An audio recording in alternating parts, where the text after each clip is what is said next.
यहां पर हम मौजूद हैं जहां पर कल शाम 6:52 पर एक भयंकर धमाका हुआ।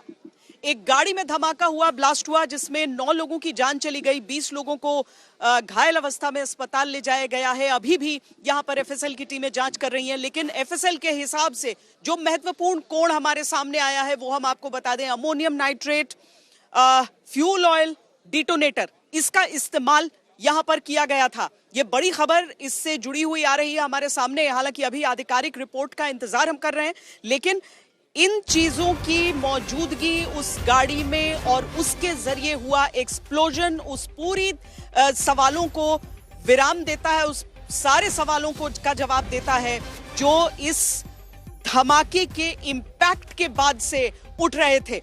अरविंद ओझा और जानकारी के साथ इस पूरे मामले पर हैं। अरविंद, एक तरफ वो जांच भी चल रही है, दूसरी तरफ अमोनियम नाइट्रेट जिसको लेकर शुरुआत से ही ये हो रहा था कि क्या इसका इस्तेमाल यहां पर हुआ है, उस चीज को लेकर अब तस्वीर पुख्ता होती हुई नजर आ रही है।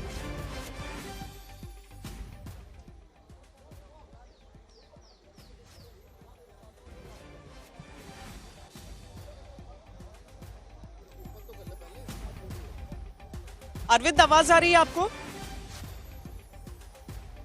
जी जी, बिल्कुल बिल्कुल श्वेता। और देखिए, ये विस्फोट हुआ, धमाका हुआ, आतंकवादी हमला हुआ, ये चीजें क्लियर हो चुकी हैं। लेकिन ये कोई स्लीपर सेल का ऐसा बम धमाका नहीं था जो दिल्ली ने पहले झेला हुआ है कि किसी भीड़ भाड़ वाले इलाके में एक स्लीपर सेल बॉम्ब रख के, आईडी रख के चला जाता है और धमाका हो जाता है। यहाँ पर जो सबसे ज्यादा चेता रही है बात खुफिया एजेंसियों को, दिल्ली पुलिस को, वो ये कि एक शख्स जो कार ड्राइव करके I-20 कार ड्राइव करके आता है लाल किले पर और उसमें जोरदार धमाका हो जाता है और उस शख्स की मौत हो जाती है। अभी तक यही एजेंसियां मान के चल रही हैं। हालांकि डीएनए टेस्ट के बाद ये बातें पुख्ता तौर पर क्लियर हो जाएंगी। लेकिन जो I-20 कार चला रहा था डॉक्टर उमर मोहम्मद, जो फरीदाबाद जम्मू कश्मीर टेरर मॉड्यूल, जैश का जो टेरर मॉड्यूल है उसका एब्सकॉन्डिंग टेररिस्ट था, वही कार चला रहा था। उसके बाद उसके ट्रेसेस कहीं नहीं मिले हैं। इस वजह से एजेंसी ये